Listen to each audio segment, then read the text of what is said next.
telling true tales or lies or both? Yes. Yeah, let's do both. Let's do both. Let's. That's the goal. Is we're supposed to be telling lies and truths, and the rest of the panel has to guess: were you truthing or were you lying? Okay. Like you tell the story, and then we investigate your story via interrogating you, the storyteller, and then we decide whether or not we truth. Yeah. And then you can reveal what parts were true, what parts weren't, or if it's all true, or if it's all a dirty lie. You know, that kind of thing. Hey, everybody, welcome. Welcome, everybody, to the American Sci-Fi Classics Track. It is Thursday night. We are only days away from live action Dragon Con, from returning to the Marriott's and live action Dragon Con. It's weird. Kevin's already there. Told me, yes. As Where Gary, is everybody? I think I got here a little early. Hey, who's that guy? Hey. Hello. Gary Mitchel said to me last week, Dragon Con is either in 6 months or it's tomorrow. And there's no other. And right now we're closer to tomorrow than we are to 6 months. So I am excited. I think everybody is excited in various ways. But right now, what we're going to do tonight is, here's the thing. As goers to Dragon Con, we've all the time, every year. What? Gary, I am trying to speak. I've completely lost my train of thought. What did I do? What did he do? He didn't do anything. That's Gary's job. Take the blame, I see. Oh, I see.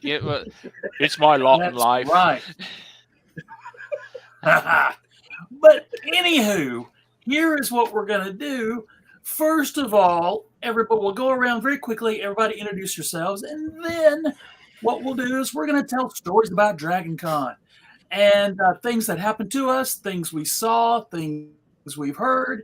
And then after the one person tells the thing that everybody else has to investigate and interrogate and decide if that person was telling the truth. And I totally ripped this off of Jimmy Fallon, but I don't think he's watching, you guys. He ought to be. You never know.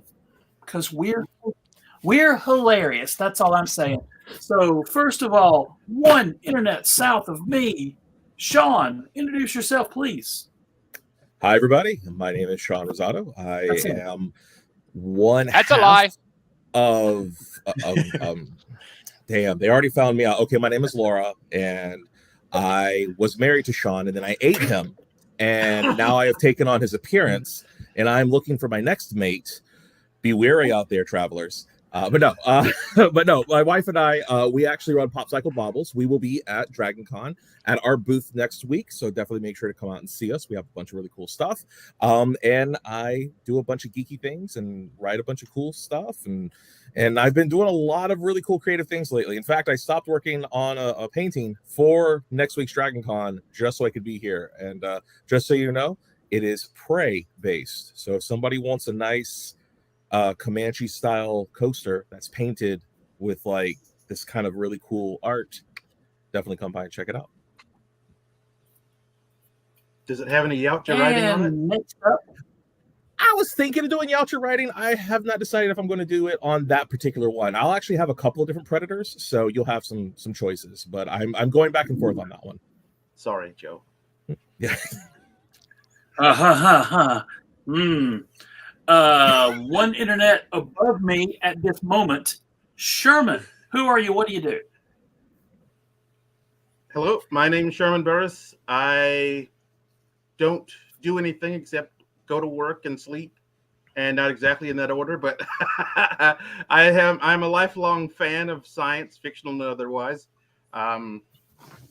I can be. And I've been a fan of science fiction for longer than I can remember, actually. Which, as you can tell by the beard, was only a few weeks ago. That's right. Okay, next up, John Hudgens. Who are you? What do you do? Well, as you just said, my name is John Hudgens. I do lots of things. I worked on Babylon 5 and Star Wars projects. Since last Dragon Con, I almost worked on a Star Trek project that turned into a complete shit show. Lie.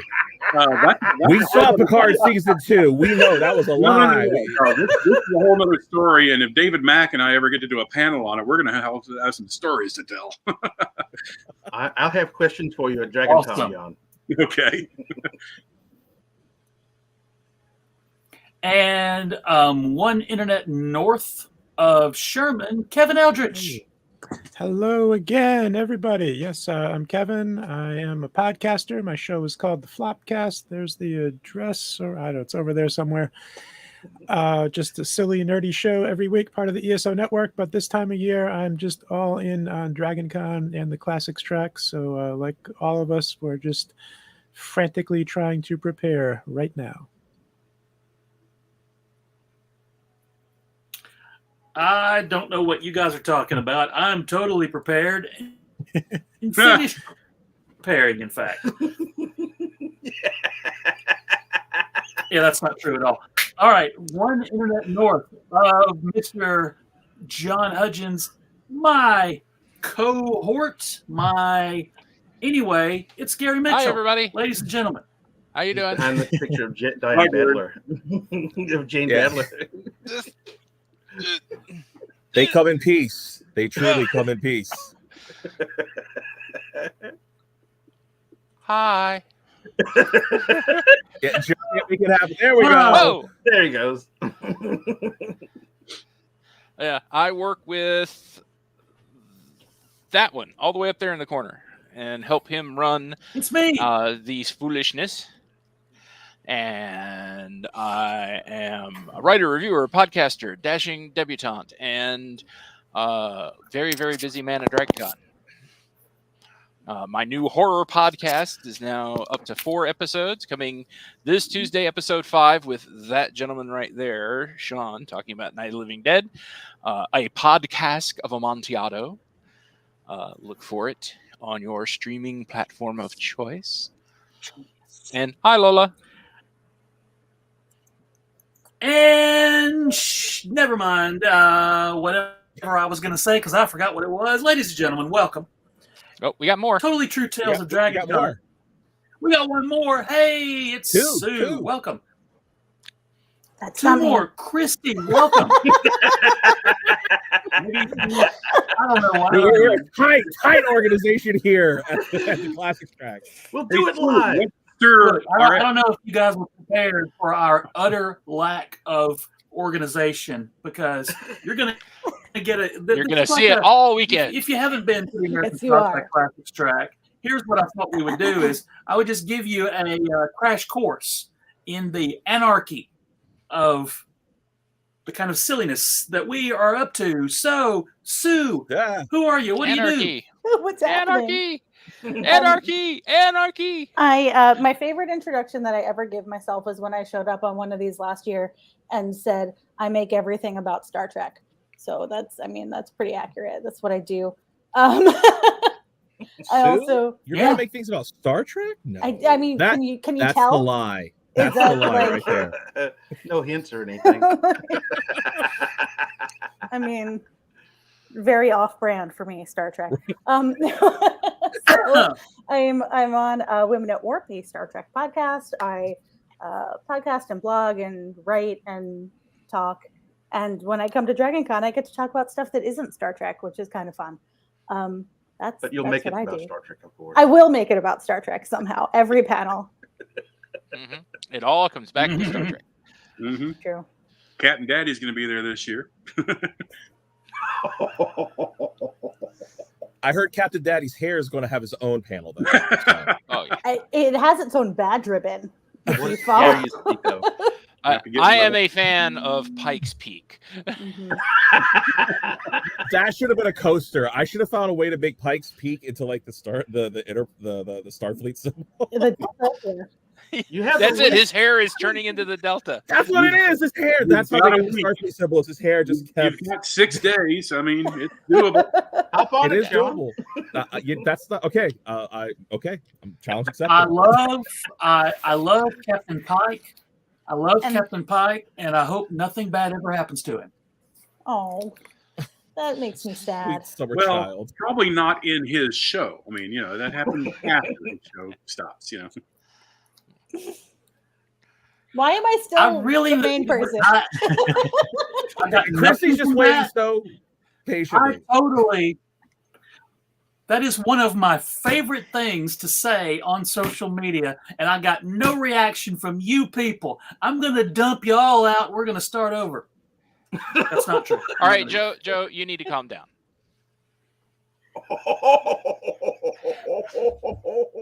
Joe goes into the sunken place.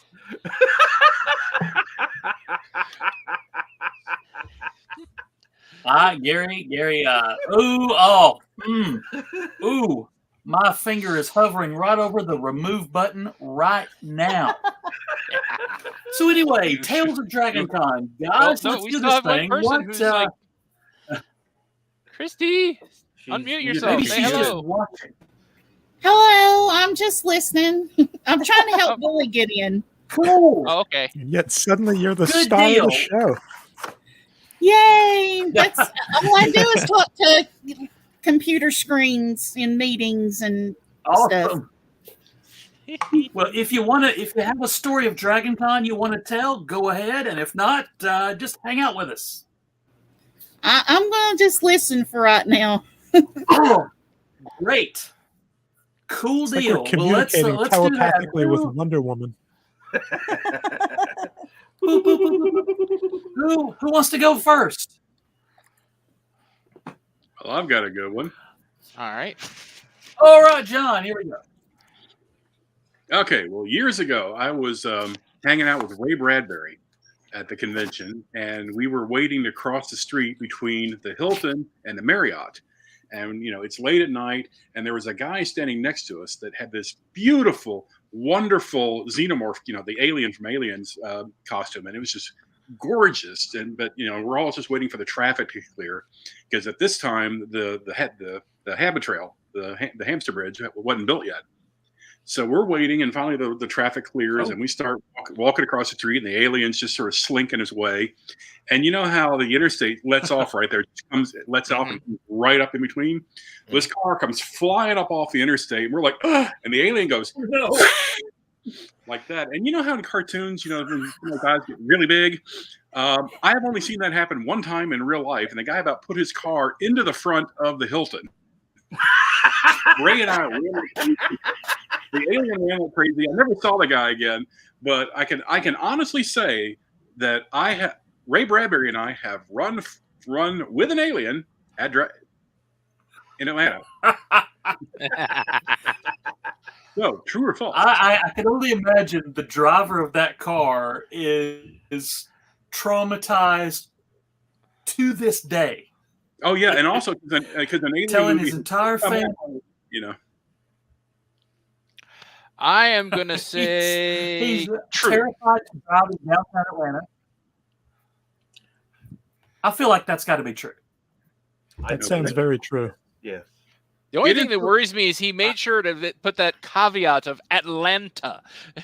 There you go. Yeah, I'm gonna go with false for two reasons. One, he did caveat at the end for Atlanta, and two, he may have seen my awesome alien drink and the fact that I am wearing my Nostromo t-shirt, and it feels just a little too on brand. Like he had visual cues to help him make some BS. So I want to say no, false. I will say that the way I told the story, it is both true and false.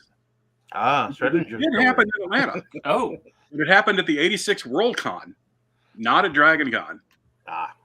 Nice. Because Aliens had just come out like the week before that, and Ray was one of the guests of honor, and that was the year we were did like the first of like the big hotel in-house cable shows and stuff, and that was my very first convention ever. And I was basically assigned to be with Ray Bradbury and document his stuff for the daily news show.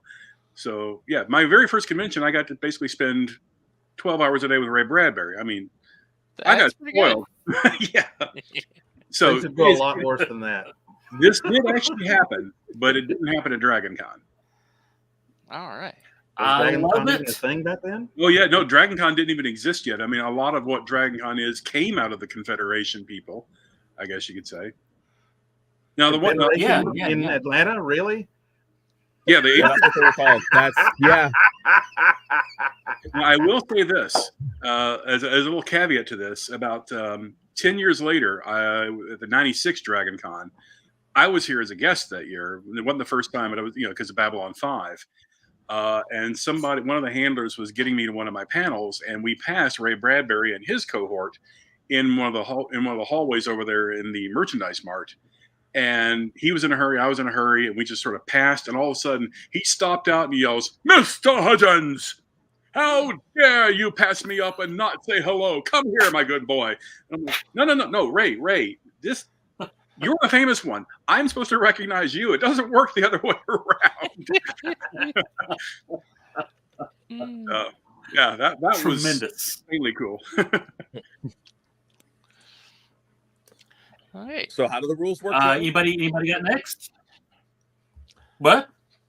Well, Sean, you got John, it that's right. good stuff. So you're next. So I got it right. So Yeah, I'm next. I'm good. Okay. Yes. Okay. Well, actually, So you got it right. Yeah. okay. So this story actually is about the time I got to meet Rene Aubour-Genois, which was my dad had taken me to Dragon Con, and we lived in Columbia, South Carolina. So he was like, well, it's a 3-hour drive. We'll just leave super early in the morning. We'll just drive in for the day, and then we'll hang out. And he wanted to go see some random hootie or other. I don't know what it was. It was old school. It would be what they consider American sci-fi classics back then. It was like Robbie the Robot stuff. And I was like, I don't care. And so my dad, he did not want to have a 10-year-old kid walking with him, just kind of, I don't wanna. So he was like, well, I tell you what, are you hungry? And I was like, yeah. So he basically took me to the bar area because this is before the renovations.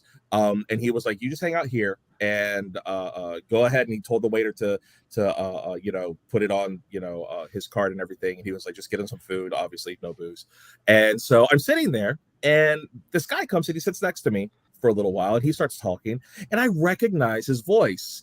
And at this point, I had only known him from My Best Friend is a Vampire, which is an amazingly bad horror movie comedy, which you should absolutely watch. It is 100% worth your time.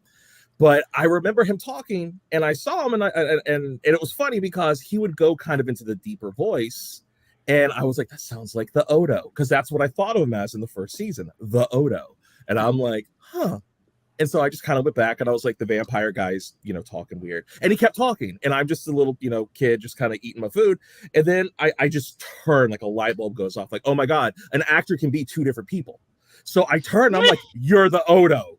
And he was like, and nobody had recognized him yet. Like literally Deep Space Nine had probably only been on, because if I remember correctly, that season 1 was the summer season. So it started like in May or something like that. So, it was like they had just not yet quite, gotten any kind of steam, and he had not been recognized.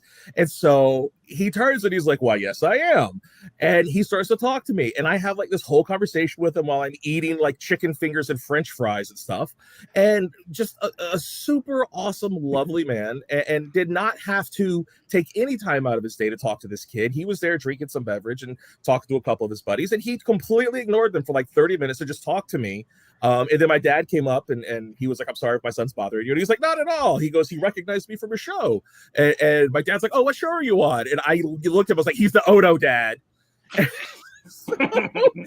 Yeah. And so then he went, yes, I'm the Odo dad. And that was the conversation. And so then we went off to the merchant room and we checked out merchant stuff. But I got to hang out with Odo for like a half hour, 45 minutes while eating chicken fingers at Dragon Con, like in the early 90s.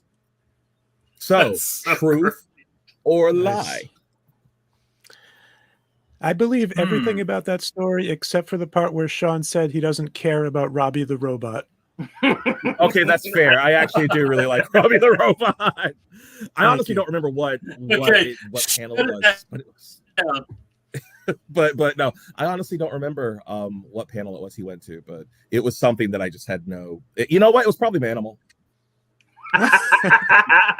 If I'm being honest, it was probably Manimal. But so Kevin says truth. Other than the fact that DS9 premiered in January, its first year, every other year it's September. 93. I'd say the rest of it's true. Sue? I think you might have been throwing in a little falsehood to throw us off, but okay. So either are you just I clocked that premiere date too. Yeah. And I'm also trying to I'm playing with the ages in my head because I think you and I are right around the same age. I'm 44. Yeah, that's what I was thinking as well. Yeah. Oh, okay. So you're a little bit older than me. Yeah. No, yeah. When I said like 12, I'm just doing when the I math say 12 before, because you said 10, right? Well, I would think it was like 12 or 14 when it happened. I was like, let me think. Hold on, let me see. Space Nine was in 90. No, hold on, because Space Nine was 1992. So I would have been 14. Then. I would have been 14. Yeah. So. Yeah, it was the 92-93 season. Yeah. So I would have been 14 then. Yeah. I'm feeling too many inaccuracies. Okay. I'm going false. Okay. So we got true, false. What about you, Kevin? Oh, I went true. Oh, Kevin went. Joe? Brain fart. Sherman? Sounds a little hinky. Okay. I'm gonna say you were. I'm gonna say you. Yeah, the you guys are getting into the weeds with the years. I think it wasn't Renee of version 1. Okay. I think it was somebody else from the cast. Benson. I don't. No. Oh my God! Wouldn't that have been amazing if I met the cast of Benson? That was I am gonna vote that Sean is truthin' with a poor memory. Gary for the win. Everything with a bad memory. It was a bad memory, Sean. I remember that. I don't even know if he was a guest that year, to be quite frank. I think he was there with somebody else. I don't even know if he was on the guest list, but it was him. And I remember having a whole conversation with his butt. And I was just like, you sure this happened at Dragon Con? Like not some other con that you went to? Absolutely sure it happened at Dragon Con. Because I was just like, wow, this is nuts. Because I remember the next time Dad took me, it was the woman who ever played like Klaus. The answer is yes. Dragon Con was actually founded by actress Inga Swenson. Yes. Yes. But no, it was Dragon Con. I remember that. I still think I have that program somewhere where he signed it floating around. Yeah. Little known fact: Dragon Con actually started as a Benson Con. Yeah. I love the only reason I started coming. It all comes back to Benson eventually. It always comes back to Benson. It's all 6 degrees of Benson. So exactly. So, Gary, that's the only reason that any of us are here, to be honest. Yeah. But that's welcome Deanna, who has never actually been physically at Dragon Con until this year. Well, maybe we're not going to jinx maybe. it until you actually we're just not going to get there. It's still maybe. It's less than a week away. Yeah, we'll talk off stream. Just there's a lot of stuff happening in the world right now that kind of good times. So tell people who you are, Deanna. I'm Deanna Toxopius. I have known Joe and Gary 20 years now through the wonderful site zealot.com and then revolutionsf.com. As they've mentioned, I've never been to Dragon Con, but I've been on several of these web panels since the beginning of the pandemic. Thank you, coronavirus. So yeah, they've invited me here tonight to be the arbiter of yes or no. Apologies for the lateness. I had to be a mom there for a few minutes. So well, we'll just have you tell stories. We all know they're already lies. They're all filthy lies. Yeah, tell stories about the last year at Dragon Con, this crazy thing happened. You're like, well, we know you weren't there, but anyway. Well, I right, was who's there next? because I was Who wants- part who of the, wants I was next? part of the live feed. I was part of some of the panels you guys did. So I was absolutely at Dragon Con last year. Actually, try, that's Joe. correct. You were virtually there. Nice try, Joe. Dang it. Foiled again. Foiled once again. Let's see. Sue, Kevin, Gary, Sherman. Who's next? I have a story. Okay, I'll go. Okay, Sherman? my Yeah. first year. What? My first year at Dragon Con, I happened to arrive by plane because my vehicle had been totaled by a deer. Ah. I arrived in Atlanta by plane. I made the mistake of driving unexperienced in downtown Atlanta, and there was a speech being made by then Vice President Joe Biden. There was a football game, and there was a gay pride parade. But I arrived at the airport. At the same time.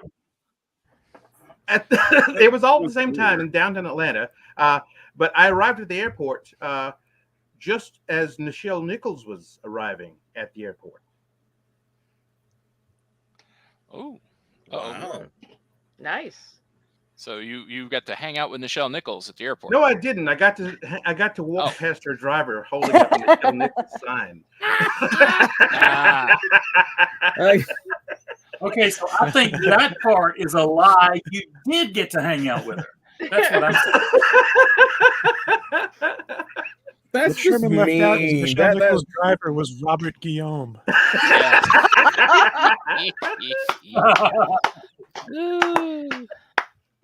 I think this is true. I'm going to go with Kevin on that. It's true. It was. Robert It Gill. is true. Yeah, I'm going with true. Well, yes, it was true. I didn't actually get to see her, but I did get to see her driver waiting for her in the airport concourse.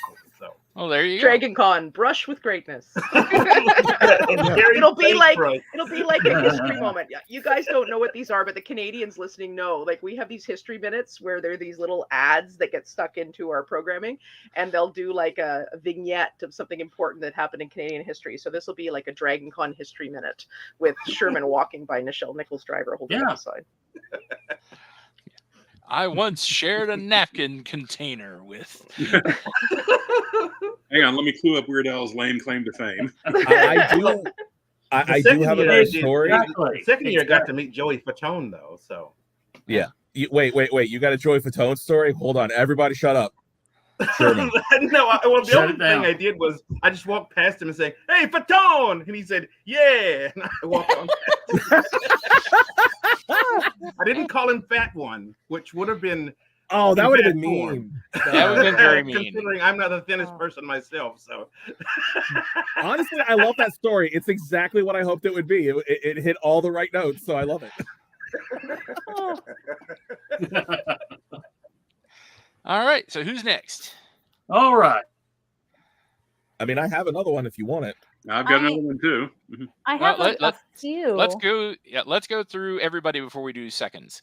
Right. Yeah. All right. So Sue, you're up. Some of them are no more than a sentence, but I'll give you the one that I actually am the most embarrassed about. Oh. So a few years ago, Perfect. Star Trek Las Vegas is only usually a few weeks before Dragon Con. And in Vegas, I had done a panel with Marina Sirtis and Mary Chieffo and some non-actors, but we were up on the main stage, and I connected with them. And they, when you do things with the actors at these events, they often will follow you back on social media. So I'm we're mutuals now, fun. But Marina was a guest at Dragon Con that year as well. So, I just very casually at one point was like, hey, I'm going to be there. If you need anything, like if you want coffee, if you need blah, blah, blah, let me know. Happy to stop by. Happy to, run to the store for you, whatever. And thought nothing else of it. A few days later, my phone, I guess, was unlocked in my pocket.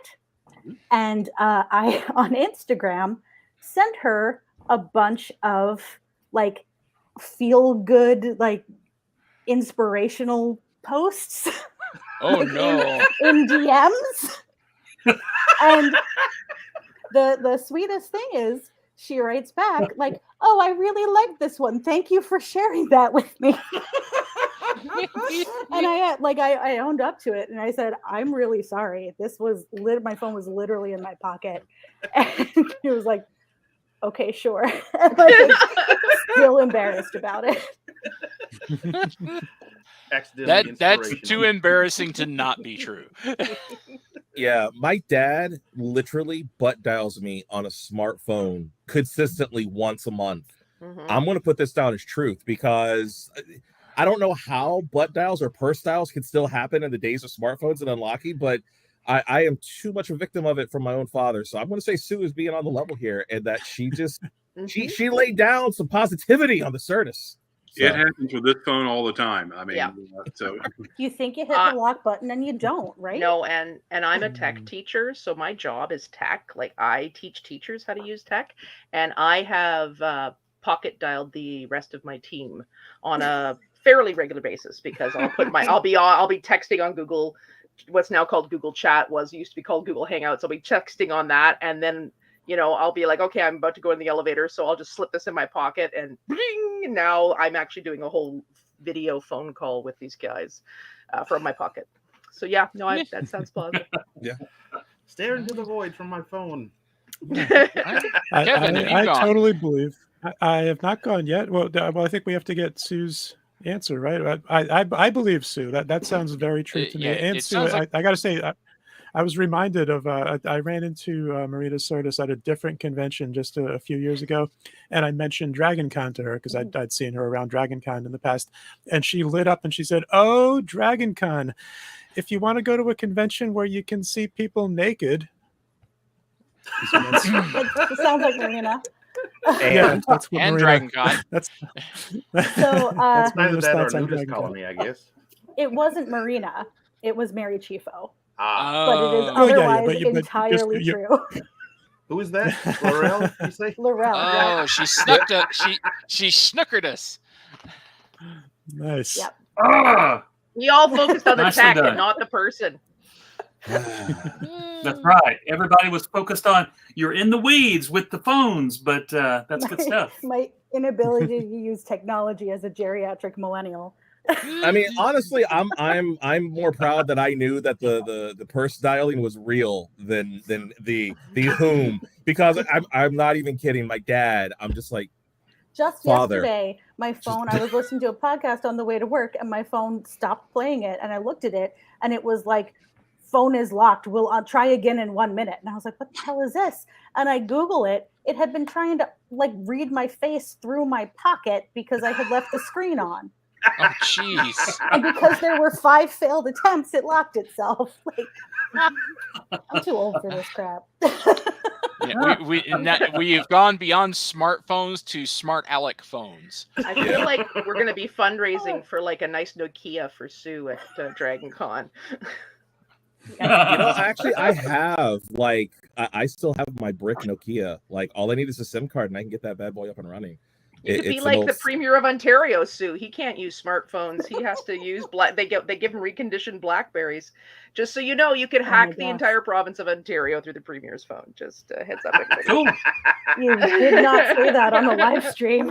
Right? Yeah, seriously. And also, that should be on the hacking track, not on. I'm telling you, that's very well known in Ontario because that came out right after he got first elected. That was Deanna's story. Is it true I or not? certainly hope we're going to see. We're going to see Mountie burst through your cardboard background, I think. It'd be the OPP, but yeah, no. No, you see, well, here's the thing. If you're going to hack him, what are you going to get? The secret maple recipe? I mean, come on. Actually, he owns a sticker factory, so you'd get like deco labels. He makes labels for food products. Wait, we need labels. Hold on. Somebody Joe, give get me a boost. All right, Jeez, I wish I so owned a sticker factory. Kevin, you're on the spot. Sure, I can do this. Well, I was trying to think of just something a little smaller, as opposed to the celebrity encounters and whatnot. And I was just thinking of costumes and the various bizarre costumes that you run into around Dragon Con, certainly. And this must have been 12 years ago or so, going way back. I ran into old friend of mine, middle of the Marriott or the Hyatt or somewhere, and she was wearing like a robe, and I thought, what are you wearing? Is this a robe? What is this? What does this mean? What are you doing? And she said, no, this is a Snuggie. This was back when the Snuggie was really big, with all the commercials, the blanket with sleeves, the Snuggie. Yes. She's in a Snuggie. Here. You got one right there, Sean. Nice. I literally, I'm not even kidding. It's a Skeletor Snuggie. Hold on. It's like, of course it's a Skeletor one. It's of my course. Skeletor Snuggie that I have. So, yes. I'm sorry. Please continue. Very nice. So it's a Snuggie, and then she motions over to her husband and some other. It was a Snuggie cult. There were like 10 of them. They'd formed a Snuggie cult, and I thought, that's fantastic. Here's the Snuggie cult. And then, because she pointed out, she spins around to face away from me, as do everyone else, because the Snuggie, famously, it's open in the back. It's wide open in the back, because it's just a blanket. And they all made a point of wearing like goofy looking undergarments, which were on full display to everybody in the Marriott. So that was my run-in with the Snuggie cult, which was quite wonderful. Then 2-3 days later, towards the end of the convention, I ran into a whole other Snuggie cult. There was a second, completely different, completely separate Snuggie cult also wandering around DragonCon. So they weren't a sect of the Snuggie The second Snuggie cult, these people were holding up like a big teddy bear. They were all worshiping Snuggles, the fabric softener bear.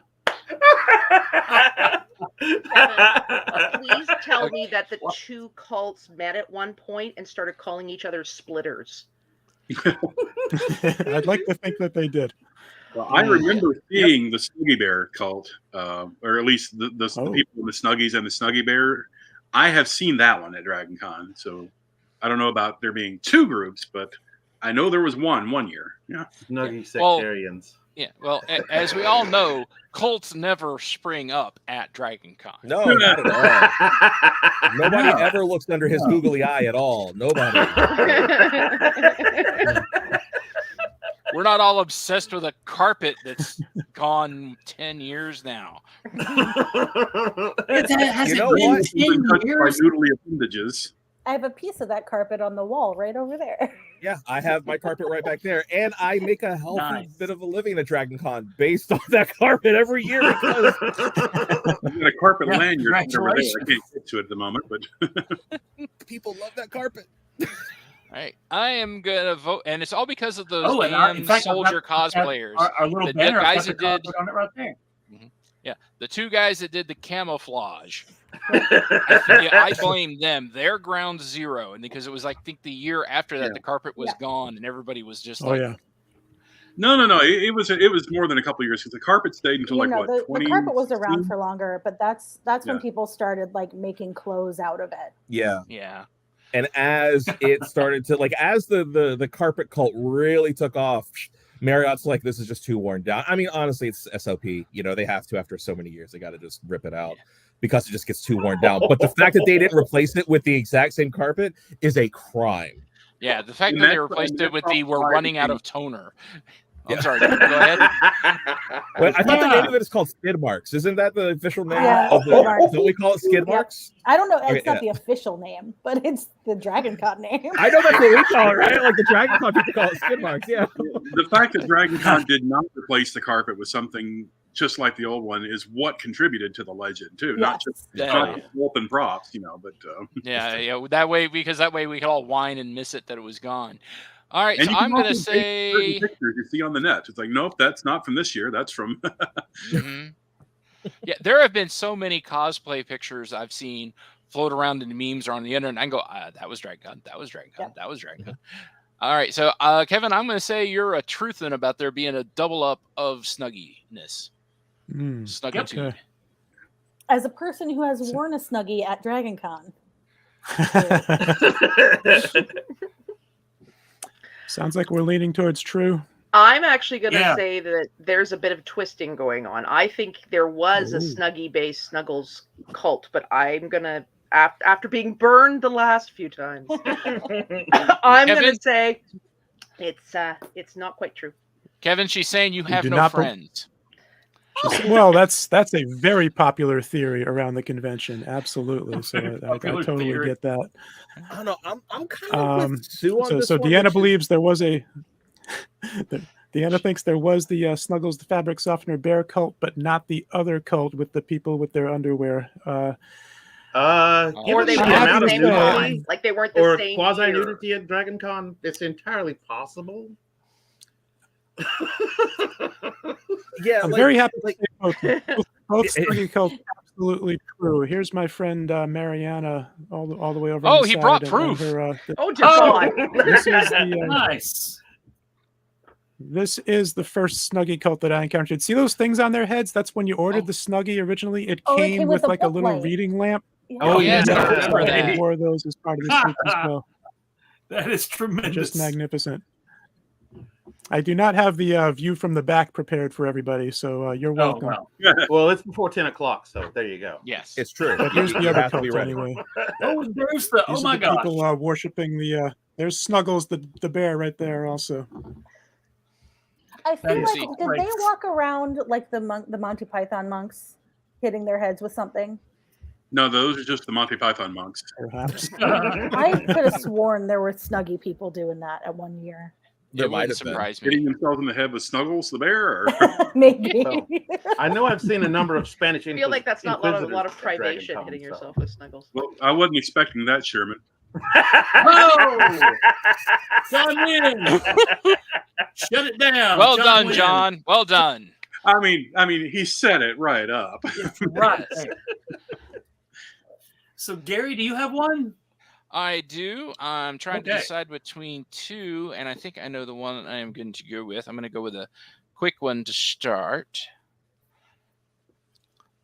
And we're going to put Joe up behind the thing. All right. So my story also involves the Habitrail and cosplayers. It's one of my favorite Dragon Con memories.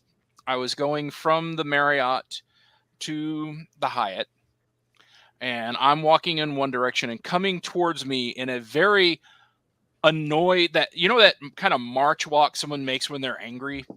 Coming towards me is this lady cosplaying Chitara from Thundercats, and she's going full steam, and I can see her friends are trying to keep up behind her. And right as I pass her coming off the sky bridge and I'm going onto it, she whips around at her friends and screams at them, "I am not a gateway furry."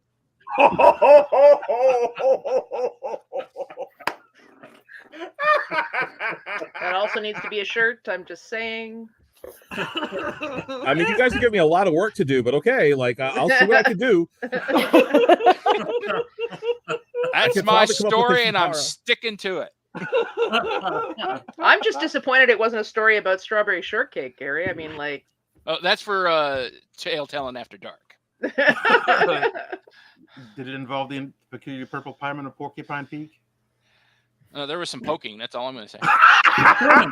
She's a tart, Gary. She's gonna break your heart. Boom.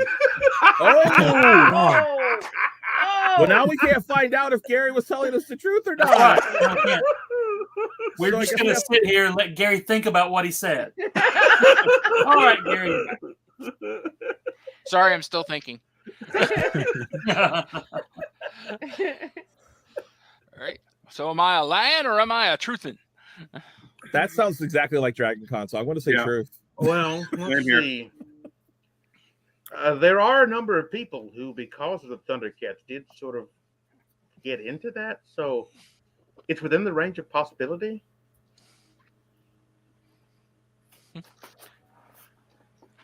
I like So is that. that a yes, German, or are you you going to stay on the maybe train? Like, you got to pick. You gotta pick. I gotta give It- Sherman points for using the scientific method to figure out Right? I mean, he told like, whether it's When a I have the Thundercats answer- My gut cosplayer. says maybe.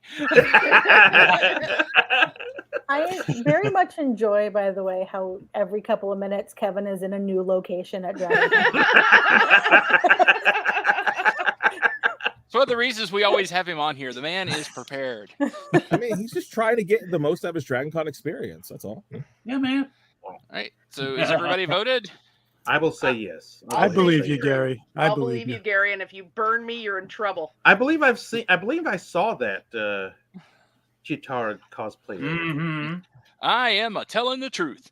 Good job, Gary. Yeah. Proud of you, Gary. I Thank you. stayed quiet because I knew that story. I have told it a few times. Which actually is a good rule of thumb. Like, if you know the story, like if it's true or false, one way or the other, you should probably stay quiet, right? Because there are probably a few of us who know each other's stories. Like, oh, I can't comment on that one. Exactly. I'm abstemious. All right. Abstemious. There you go. All right, Okay, Mr. so- Hudgens, back around. Unless Oh. Joe wants to go. Or is Joe going? Is Joe gone? I can go. I can go. All right, Joe, then John. Oh, and I'll hide. behind you. Yeah. I'll make it fast. First year at Dragon Con, with my website friend Shane Ivey, first year at Dragon Con as press. That was our first official get together at Dragon Con with our little website that we worked at the time, which, like every website in the year 2000, went mere weeks after we got home from Dragon Con. But we got on amongst the press for celebrity interviews, and we got to interview Roger Christensen, one of those things, the director of Battlefield Earth. Yes, indeed. And I was so excited to get, it was like us and like a gaggle 6 or 7 or 8 other press people, and he was very nice, very interested in talking about the movie. And for some reason, when it got around to me and my turn to ask a question, I said, "So, do you like the book? Have you?" And he said, "Oh Lord, no! I cannot stand the book. It's ridiculous. But hey, I think I made a really good movie out of it." And we were all just kind of in stunned silence that this guy would just flat out say, no, the book's not. So shortly thereafter, the interview ended, and I think me and Shane were just in shock still. And that was it. That was it. The guy who came there on purpose to talk about Battlefield Earth said, movie's fine, but the book, no, the book is terrible. I'm going to say true. Okay. I'm going to say true, too. I have to say abstemious because I know the answer. Okay. From what I know of Mr. Hubbard's writing, that is probably true. I'm going true as well. I think that being in the year 2000, before everybody knew something said online would spread out everywhere, true. Nowadays, no one would ever dare admit, "Oh, the book's terrible." Yeah, that's a good point, Gary. That would have been on Twitter instantly. Instantly. Director Slam's instantly. book. Yeah. I John? totally believe that, Joe. John? Well, I'm trying to think. I mean, the movie came out in 2000, but did it come out before or after Dragon Con? And was he there that year? I have a feeling it's true, but it didn't happen at Dragon Con. I have a feeling you interviewed him for something, and it didn't happen at the convention. Okay. I did interview him at Dragon Con. I might have gotten the year incorrect. Bad memory strikes again. Yes. I did ask him, Mr. Christensen, I did ask him, did you like the book? But what he said was, I loved it. No. I loved the book, everything about it. Everybody on the crew had copies. We would flip through it as we were filming to make sure that bits of dialogue, that horrible dialogue, we flipped through that 1,066 page book and got bits of dialogue out of it as we went. Everybody on the crew had it. Everybody on the crew read it. All the cast, all the crew. We were enraptured by. I think he actually used the word enraptured by it. So everybody on the crew had it, like the clap. No.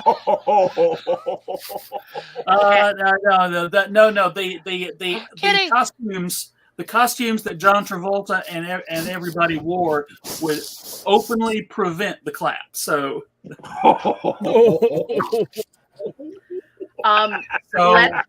let this be a lesson to you, children. All of you that want page for page adaptations of your favorite book. That's what happens. You get Battlefield Earth. So I believe that I fooled everybody. You're welcome. All right. Next up. Joe wins again. Oh, it's me again. Okay. So one year at Dragon Con, for whatever reason, my plans with friends fell through for breakfast. And it was like Saturday or Sunday morning. I don't remember which. And you know, the restaurant there in the lobby of the Hyatt, you know, it's changed names various times, but this year they were being just assholes.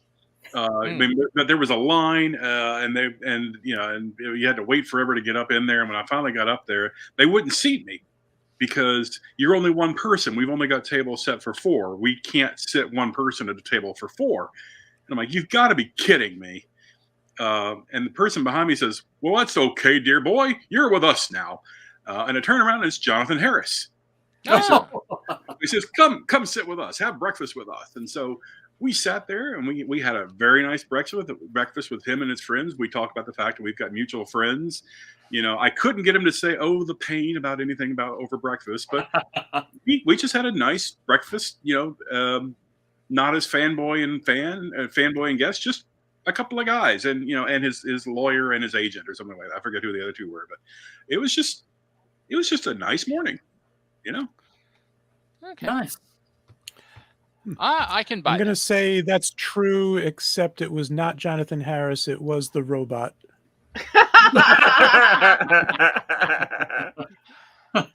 Please tell me you at least got him to say you nickel-plated nincompoop. Yeah. I think that was my favorite, I think, of his insults. You nickel-plated nincompoop. I'm going to say it's true, but it wasn't at the Hyatt. Okay. Whoa, splitting hair. Nice. That's the See what you've done, Joe? Do you see what you've done? The Hyatt was the only one that had breakfast you could really eat at because, I mean, at the time, the Hilton didn't really have a lobby restaurant. Or if they did, it wasn't like the buffet thing out in the open. Yeah, but the guests are usually in the Marriott. Yeah. The suit is just It depends on the year, too. I mean, you know, what Jonathan Harris had been here since, 90? What I like, Gary, what I like about what we've done with this is now we've made everyone paranoid. It's all, this is to tell the truth. You know, this is how my brain always all against we should have honestly been keeping score like the entire time, and like somebody should get a trophy at the end, like if they get it at Dragon Con like this coming week. You know, like, who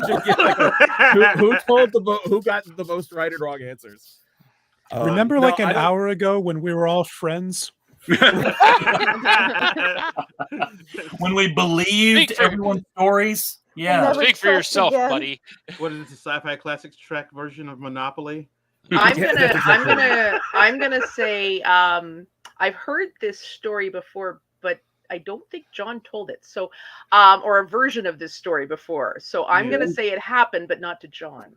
That's my take. Oh, okay. Okay. Well, I'm sure this happens at Dragon Con a lot, but I'm going to say, John, we're not Facebook friends, so I wouldn't have seen this on your page. I'm going to say I've heard the story too, and I don't think it was Jonathan Harris. It was somebody else. Okay, John, people are telling your story.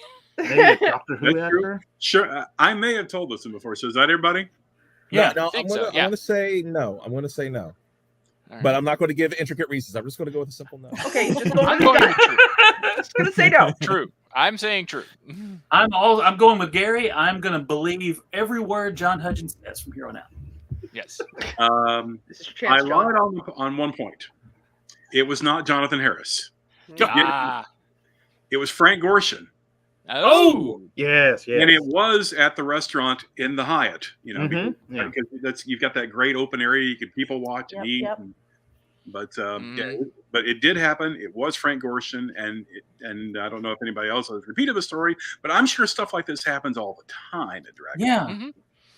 Oh yeah, I ended up spending lunch one afternoon with Jonathan Mayberry in the food court because he just happened to sit down next to me, and I'm like sitting there trying to eat my lunch, and I'm like, oh my god, this is Jonathan Mayberry, which and I managed not to fanboy all over him. That was nice. False. No. Speaking of which, you gotta let me tee up on John's because my story also has to deal with breakfast. So Okay. All right, go for it. I will say this: the way I described it, oh dear boy, you're sitting with us now. I mean, that actually is the way it happened. That's how I met. That's how I met him. Perfect. Did he have the black and white makeup on his face? Sherman, it's white and black. We've covered this. Star Trek has gone over this already. So, Sean, what's your breakfast story, Sean? Okay, so my breakfast story actually is from a number of years ago. This is about a decade, maybe 11 years ago. My wife and I would stay at the Sheraton, and every morning we would get up and we'd go to eat breakfast there, and they'd have a buffet similar to what the Hyatt would have. And so we would go down, and I was like, I really want to go get some pancakes. So I got up and I started to go over to the pancakes, and I noticed there's like 2 left. And as I started to reach for it, I feel kind of like the shoulder bump me, and I realized somebody else is also going for the pancakes. And so I turn to my right, and here is the Incredible Hulk himself, Lou Ferrigno. And he has the tongs, and he's got these, and I got the other tongs, and I got them, and I look at him, and I'm like, it's all yours, big guy. And so he takes them, and he's like, thank you, man. And so then he goes back, and he sits there, and he eats his pancakes. And so I wait for the next pancakes to come by, and I eat them. And that's fine. And so the next morning, I get up, go with Laura. We go down to the restaurant, and I start to put together my breakfast. And then from behind me, I hear pancakes. And I turn around, and there's Lou Ferrigno like giving me a stare, and he is about ready to bust out laughing. So he just sits like we actually never talk. He would always just sit next to us, and we would have breakfast every morning, me and Laura, and then Lou Ferrigno. This happened for 3 years straight. Every morning, of every Dragon Con, I would go down there, and this MFer would walk up behind me, pancakes. And we had pancakes every morning for like 3 years when we would go to Dragon Con. So, am I lying? That's a lot better story than my Lou Ferrigno story. I'm abstaining because I know. I think it's somebody, but it's not Lou Ferrigno because Ferrigno is still somewhat of a health nut, and I don't see him eating pancakes. Okay. But I have a feeling that there is a kernel of truth behind this, and we'll find out who it is later. Okay. But you know, Ferrigno has come several years in a row too, so it'd have to be somebody that comes all the time. So, Sean, as you walked away from the breakfast buffet, did you hear that sad piano music from the end of the show? No, it happened when he walked away. When I walked away, it was fine, but when he walked away, it was always sad. Yeah, that checks out. Yeah, checks out. Yeah, I think it was Garrett Wang. Yeah, Garrett Wang. He can get pancakes. He just can't get a promotion. Right. Look, not for nothing, but if Harry Kim tries to take my pancakes, no, he's going out an airlock. Okay, no. That's just how that. Garrett. It was the Odo. Garrett Wang is famous for making friends at cons and going out to meals with them. So if it was Garrett Wang, he would have talked to you the entire time. So, and also he probably would have given me the pancakes too. So he wouldn't have honest to God, I don't think Lou Ferrigno, if I'd have fought him over it, I think he would have broke my hand. So Garrett Wang has offered to rescue me from the American Sci-Fi Classics Track room if I ever make it to Dragon Con. Oh, because I was worried you guys wouldn't let me out. So well, no, that's a very real concern on your part. Yeah. So say goodbye to your precious Canada, Deanna. You're an Alabama girl now, Deanna. Oh man, Canada to Alabama. That is going to be a culture shock. Yeah, that is going to be a culture shock. Where are you from? Canabama. Right. Okay, so who hasn't voted yet? So I'm gonna say it's a complete lie. It wasn't Lou Ferrigno. It wasn't at breakfast. It wasn't in that restaurant. It didn't happen to Sean. I'm going that way. Okay. Deanna, I don't trust anybody anymore. Deanna, that's the equivalent of betting $1. Burn too many times. Right.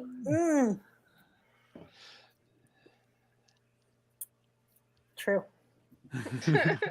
I'm also going with true.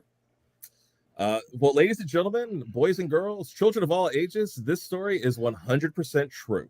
Wow. This happened for 3 years straight. In fact, the next year because we had gone to the West End the following year, I saw him in a hallway and he yelled at me, "Pancakes!" And I got a little scared because he was looking for me at breakfast and I wasn't there because we had moved to the West End. And I was just like, dude, we're starting to be vendors now. So like, we have to be closer to the vendor hall because that was when they had moved us over to the Amerimart. So I was like, it made more sense. Please tell me his response was pancakes. No,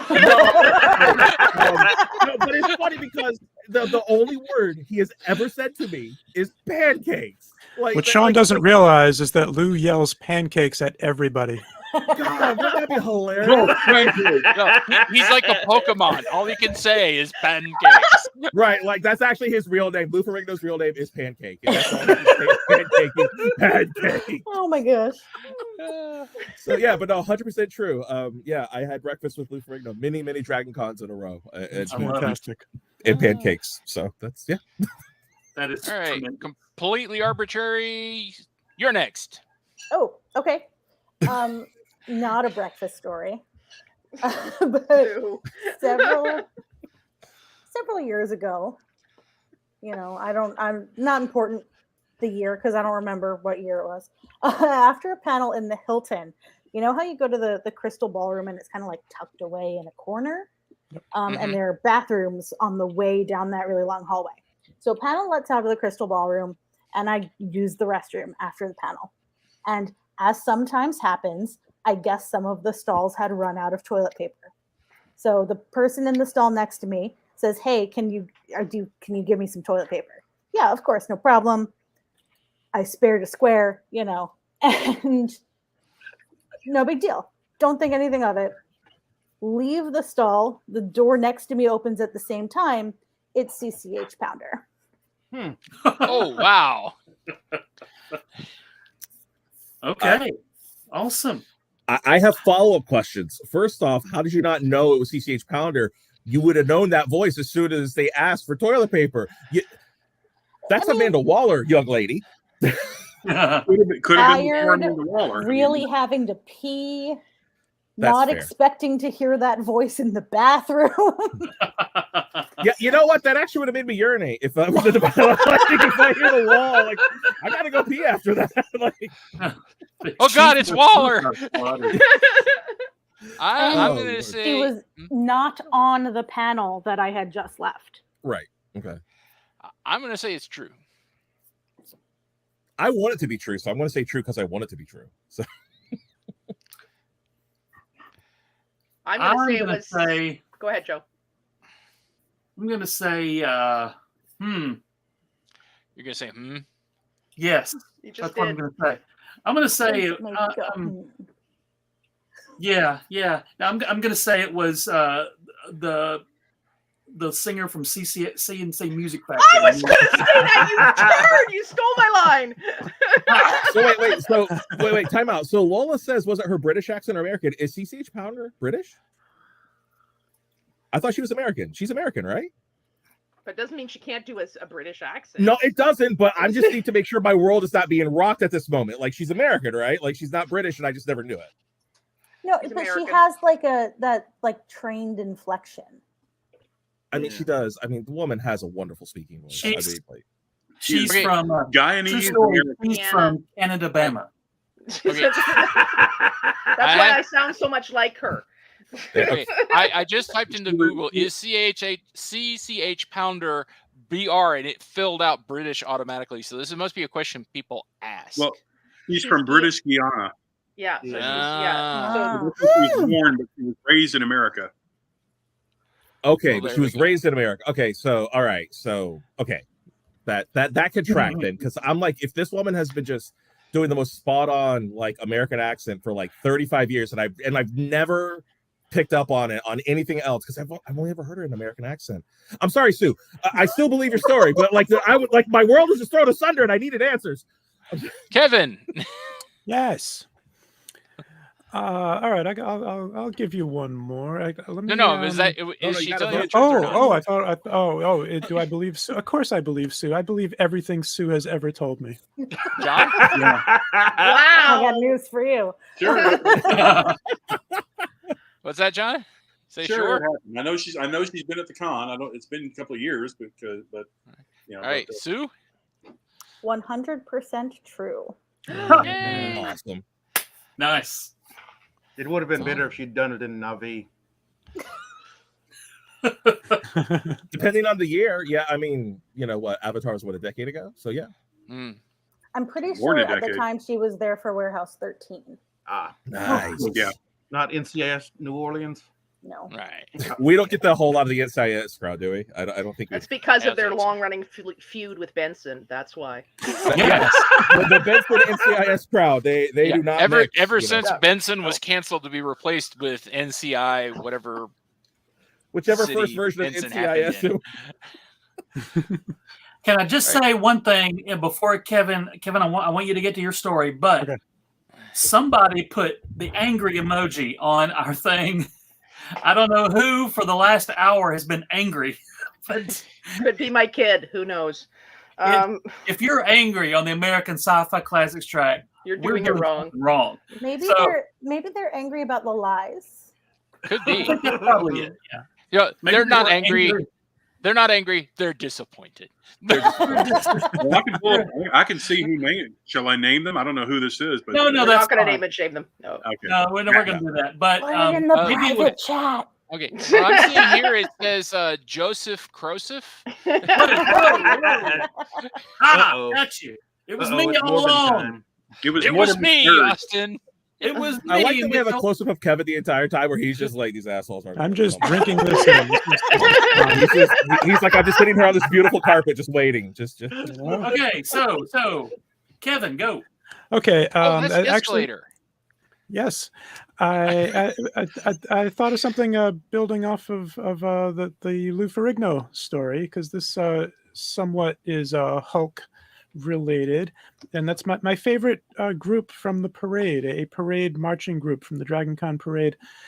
Just the most bizarre, random group ever assembled that I'm aware of for the Dragon Con parade was put together by a dear friend of mine, Liz, and I saw her working on it. She had a spreadsheet because she was months in advance working on a Dragon Con parade group, and she told me, we're doing a Bruce group. Bruce, just the name Bruce will be the theme of our group, and she did it, and they had a Bruce group assembled of various Bruce costumes, which is why I thought of Hulk, Lou Ferrigno, because of course there were a couple of Bruce Banner Hulk costumes in her group, but they had a Bruce Springsteen, they had a Bruce Campbell with the chainsaw and whatnot. And she had this giant spreadsheet with like every famous Bruce that she could possibly think of months in advance. And she tried to get me to join her group, and she actually wrote my name in on her spreadsheet. She slotted me in to play 80s pop star Bruce Hornsby. Oh my God. I can see can't that. be Bruce Hornsby. I can't. How do you cosplay Bruce Hornsby? That's impossible. But you need a No. range. I'm not going to be in Bruce Hornsby and the range. Yeah. Nothing is impossible cosplay so- at Dragon Con. I chose not to participate. I did not participate. I was not Bruce Hornsby in the Bruce group parade group, but I did witness it, and it was pretty spectacular. Okay. I'm Like going to it. say it's a filthy lie only because I think you did cosplay as Bruce Hornsby for your deep love of modern smooth jazz. I am a fan. I am a Bruce Hornsby fan. I'll grant you. Apparently not, Kevin. I think that's the lie right there. Well, who cosplayed as the Range? The actual range. Okay, They Dragon Con people. I need some group to do Bruce Hornsby and the Power Rangers as a group Ooh. costume. That's wrong. That's good. Gary, what have you wrought? Another I color. mean, honestly, look, Bruce Hornsby is not a difficult look to pull off. All you gotta do is get like a white T-shirt, like a leather jacket, and like just get like a Sean, that's Casio. Fonzie. You're thinking of Fonzie. No, and get like and get the Casio keyboard, right, and then just strap it on, walk and you're around good to like a go, keyboard. and you're ready to rock. But the important part is the Power Rangers. Well, of course, but then you have to Zord yourself up a little bit. So, do you put yourself in like a cylinder? Because you got to be Zed, right? So you're Bruce, but you're like the Zed character. Then you have all your I Power don't know. Rangers around you. So I don't know. Well, Oh, no, by the what way, about I say this? true because again, I want this to be true. So Okay. What about this? Let's just one of us, say Kevin, this year cosplay as Bruce Hornsby and just find Power Rangers and just take pictures. See, That's look, true. We could just make it halfway happen. done. You're Yeah. halfway finished already. Yes. Genius. I mean, yeah. Gary Mitchell. I'm I'd say that was true. I'm gonna say it's true, but it wasn't Bruce Hornsby you had to cosplay as. It was somebody else. Like, Okay. I don't know. for a Canadian, you are very untrusting. No, well, okay, Sean. There's a whole history between our countries that we need to talk about. You guys wear our flag on your backpacks when you leave your country, and Hey, protect we us. know, we understand. Okay, like, look, we like maple syrup. I mean, that's all we're saying. Syrup's great. So, Kevin, Yes. The answer is, I'm happy to say the Bruce group was absolutely true. They did indeed march in the Dragon Con parade. I was not part of the Bruce group. However, a couple years after that, my friend Liz, who founded the Bruce group, she had a Halloween party, and just for her, just to make her happy, I did indeed put together for her Halloween party a Bruce Hornsby costume. So Liz was a zombie ballerina when she met me at the door. I was Bruce Hornsby. Here we are. That's my super creepy Bruce Hornsby costume. that's great. Oh my God! See, you got the Casio. See, I got the Casio. You called it, Sean. That is my Casio. Wonderful. Oh, that's the way you listen to the Mandolin Rain. That's just the way it is. oh, that's the way it is. that is the way. Oh man, that now, yes, somebody has to do like a Bruce Hornsby, like Mandalorian, like. I think I remember the Bruce group in the parade.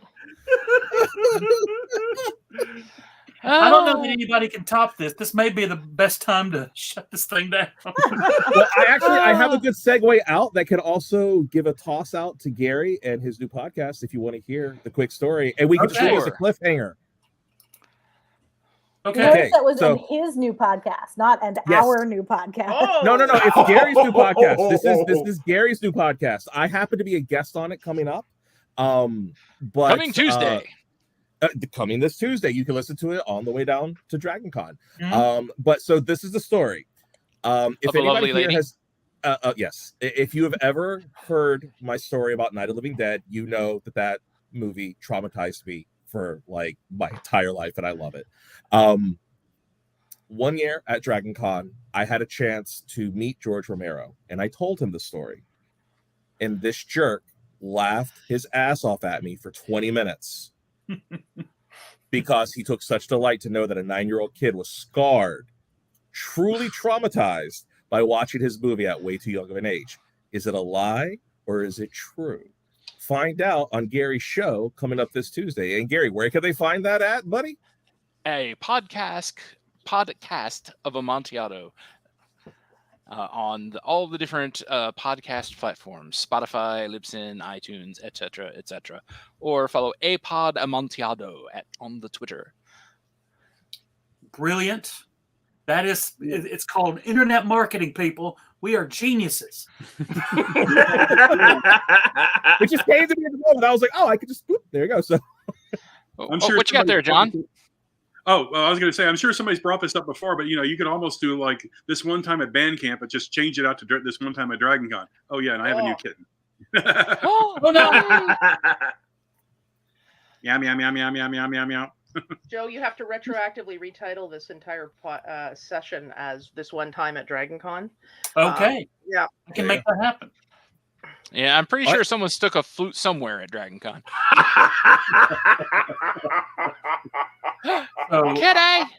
So, guys, thank you.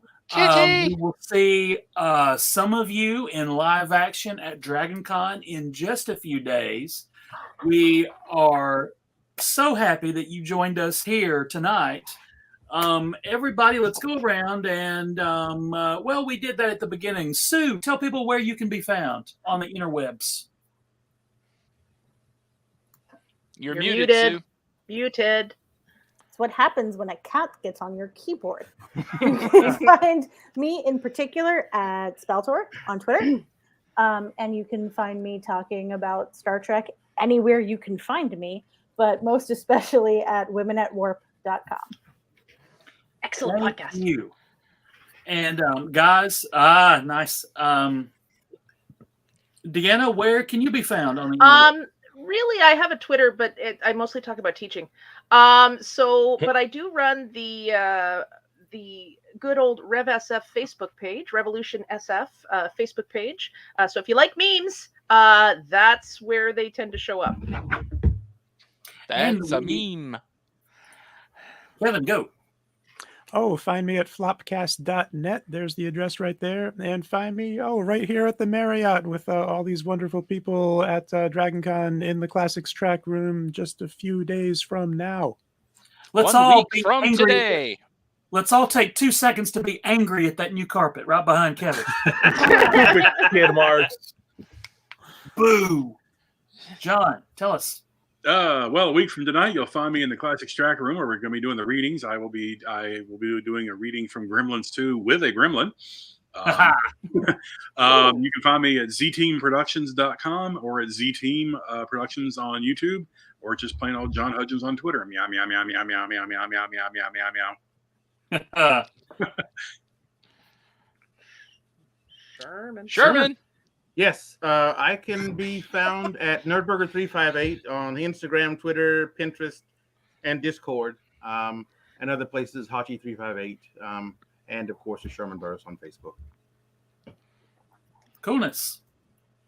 Right. And I'm Sean. You'll be able to find me next week at the American Sci-Fi Classics Track. I'm actually doing 2 panels this year, and they're back-to-back in Joe and Gary's room. It's going to be Friday night. We're going to be doing Trifling Part 3, which is actually going to be heroes versus villains. Who has the most trifling? And then we're talking about Alien 3 because it's the 30th anniversary. And come check out our stuff over at Pop Cycle Baubles in our booth. And as a surprise for you guys, something I'm working on right now is this particular coaster. So I'm still working on it. I'm not quite finished with it yet, but I am still making this bad boy. Wow. Cool. Oh, sweet. So, yeah, so I am working on a parade coaster right now, and there you go. So come and get the coaster of that bad boy coming up just a couple of days. Mm-hmm. So, and yes. Gary? Yeah, well, a week from today at this time, we will have been wrapping up the Geek Sing-Along. Come get your weekend started right by singing a bunch of nerd songs with a bunch of nerds nerding out over nerd things. And I will be very, very busy for the 4 days after that. With Nerds. Yes. Well, we all will, especially very busy with this joker right here. It's me. We are going to be in the Marriott in room 103 to 105. It's three numbers it can't contain all the awesomeness that we're going to be having. And check the app, like us, follow us, because no kidding, this year, once again, we're doing 2 things that we've done before. One of them is the Nicolas Cage match. We're doing that again this year. And also, Sarah McLachlan is restricted from entry as last year. Time. I don't know.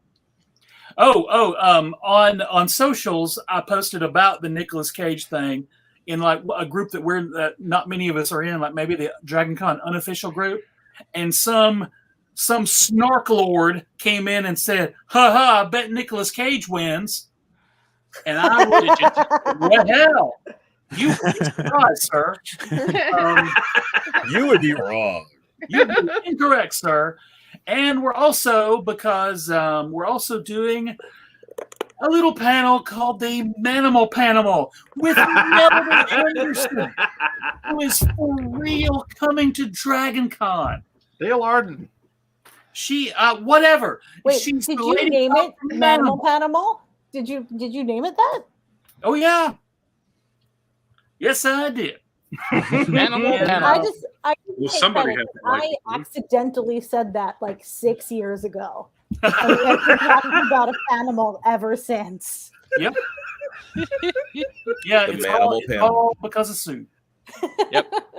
What? So, ladies and Here's a gentlemen, here's a thank you. here's a real quick story. One of my favorite things to ever happen at Dragon Con is I was walking out of a panel and that Sue was about to be posting on, and I went, "Oh, by the way, you're the moderator," and I walked off.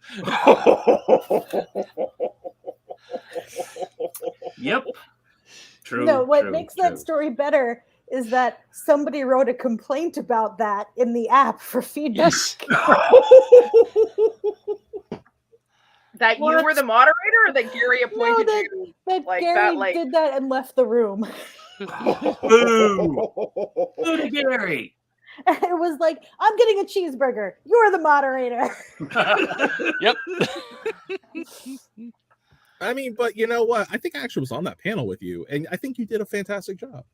Thank you. That was the Wizard of Oz panel. Yeah. You Yeah. did great on that. Yeah. Thanks. So All of our panels are great. Oh my Yeah, god. absolutely. It says the Manimal Panimal. Yeah. I said it. I told you we're doing it. Oh Lord! But you know what's I'm funny so though? happy. You know, Sue, as bad as that is, at least you weren't Darren Bush when he decided to do the intros, and he made me go first, and it was about something we were like really excited about. And as soon as I got done introducing myself and why I liked whatever we were about to talk about, then Darren went to the next person, and literally they looked at me and they're like, "How am I supposed to go after that? Like, what the hell?" And Gary in the background, like a snarky son of a, goes, "This is why you make Sean go last." There was I know I'm prolonging this, but there was on a panel years ago. I do not remember what the panel was or who I was on it with, but the person who introduced themselves before me, Mhm. like not only introduced themselves, but then launched into their main thesis and like Oh. points about the panel without breathing and legit talked for 20 minutes. No, it was Alec Peters. Ooh. No, it was not. I would have remembered if it was. I don't think that was me. If it was Alex. me, you probably would have tore me a new one. So, So. But no, I not don't a think it was Dragon Sean Con. either. But Not a this- Dragon Con. Yeah. he finished, and I was like, "Well, I'm Sue." Did he at least have the decency to look embarrassed? I don't Nope. remember. I mostly remember like being in shock. Well, I will say, Gary, thank you for not following through on your threat. You know. Oh, trust me, I'm still keeping the John Hudgens hour in my back pocket. Oh, well, Can you juggle, John? This is the question. no, I cannot juggle John. I cannot juggle John. I will I drop can juggle him. John. I'm up for it. You know, I got a back brace. I'm ready to go. All right, Come on, John. Let's go. Okay, so Dragon Con 2023, juggling with John and Sean. Juggling with John. Now, Juggling with John and Sean. There's no reason for there's no number. I mean, we got to do it in 2024 or 25 because that'll be 35 years. There we Yeah. go. Gary, do you Yes. remember the Drunk Panelist Oh from like God. 10 years ago? Yeah. Okay. So we literally, I forget what the panel was. It might have been one of I don't know the what it was, truly but outrageous- yeah. I do But- know it was at 11:30 in the morning. Yes. It was 11:30 in the morning, and it was Sue and myself and someone else. And this guy comes up, and Joe and I have been only doing this. I think this is like our second year. Yeah. And this guy comes up, and Joe's not in the room, Of because course. Joe. And the guy comes up and he What? sits down and he's like on the panel. I'm like, okay, he must be somebody Joe knows, because at this point I was used to Joe just throwing people on panels. I didn't know, like the whole ESO network. Yeah.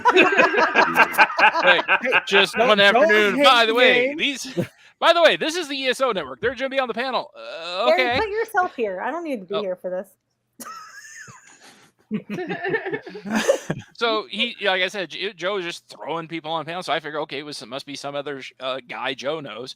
And he sits there and he's talking, and he is drunk. It is 11:30 in the morning, and this guy has been drinking since like 11:30 the previous morning. Is how bad off he is.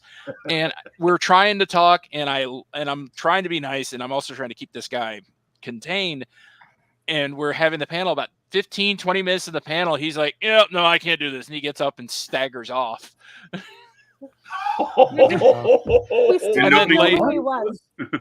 Yeah, no idea who this guy was. Just random guy. And he walked off, and then Joe comes back to the room later. I'm like, Joe, who's this guy you said you could be on this panel? And he's like, what? Huh? Who? Some random drunk guy crashed our panel. Yeah, okay, so now I want to try this like on other like room tracks. Just act like I'm like completely blitzed and see how many panels like late night I can get on. Just what I don't even know what the topic's going to be. I'm just going to sit down and start riffing. Like that should be my new game. It's just like riffing. What happened? Let's Foster Brooks it.